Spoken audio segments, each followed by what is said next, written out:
What are the 3 big mistakes that people make when they're throwing these PlyoCare balls? We're going to go through that in this video. Welcome back to Overhead Athletics. I want to talk about PlyoCare balls again. We did it in our last video, which was our 3 favorite PlyoCare throws that you can utilize to improve your arm action. This video is going to be 3 of the biggest mistakes that I see done with these PlyoCare balls. And there's all different sizes and weights. This is a standard 5 ounce, which is the same as a regulation baseball. This is a huge one right here. It's actually not a great quality one. But what I see is 3 common faults. The first one is using loads that are way too heavy for people. So something like this. So I see people throwing balls that are huge that they shouldn't be throwing. It's crazy that they are throwing them. You got to avoid these super heavy balls. One of the beliefs that we have at the OAI is that you should be training with specificity. So using some crazy heavy ball is very unspecific to the throwing motion itself. So we got to be careful, because using something that drastically overloads the arm when it's in a precarious position, such as all the way laid back or in the throw dragging, it can make us drag farther. It can cause further injury. So that's number one.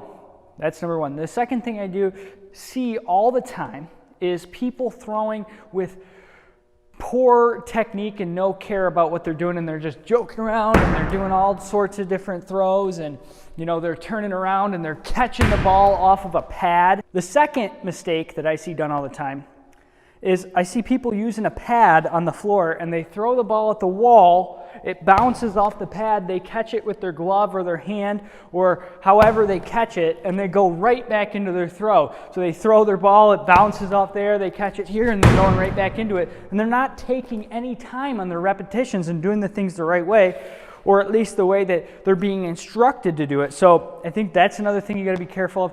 And then ultimately, and this is the thing that I tell my guys to really avoid the most, especially anyone that's had UCL surgery, ulnar collateral issues, medial epicondylitis, little leaguer's elbow, anything on the inside of the elbow, is this position that a lot of guys are taught, where they're actually taught to supinate this way and then go into the throw. And the reason that we talk about that is because it exposes the ulnar collateral ligament and the muscles and tendons that actually attach to the inside of the elbow to excessive stress and strain.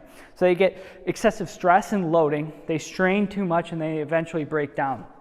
The reason for that is when I supinate and turn this way in the throw or this way, what I've done is I've essentially unlocked the joint a little bit. I've moved this radius bone, which is the bone on the outside of the elbow, a little bit. I've created more slack in the joint capsule, and now there's more potential for sliding inside the actual elbow joint itself, which is essentially a shear stress. There's more potential for gapping this way, and then distraction. So you've not only got a distractive force, but you've increased the gapping force in the inside, which is what tears ulnar collateral ligaments, and then I've increased the shear force. So now combining those things and then applying a large amount of load as I throw it hard, so I'm dragging my arm through, can result in injury. We've actually written a blog post on this at overheadathletics.com. I think we called it Why Pronation is Important or something like that. And it's actually, I would say, the second most common thing I see in all of my medial elbow, my inside of the elbow, injured guys. The reason for that is because of the things we just noted. You put your elbow in a loose position where things can move around and shift. They're also not as stabilized. So when I actually throw, I'm relying on those ligamentous structures to provide all of the stability.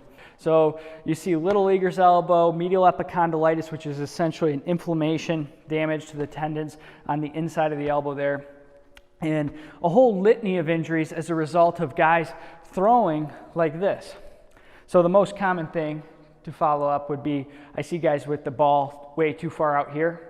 Now if I combine it out here and here, now I'm actually in that open pack position, or that loose pack position, where we would test the joint for ulnar collateral ligament instability or damage. So I would actually test that joint here, and we've done a video on how to test for UCL damage before. So Those are the things I see. This one, throwing through here, that's a big no-no in the world of orthopedics and sports performance. And then I also see too heavy of balls and guys rushing through their reps. That's the 3 things that you need to avoid if you're doing PlyoCare balls.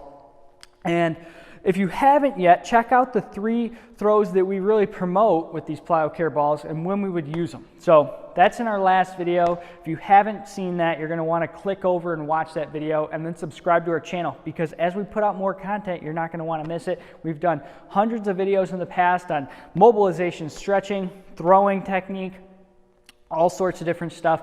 So it's all in our previous videos on our channel. Go check those out and check out that other video on PlyoCare exercises, and we'll see you in the next one.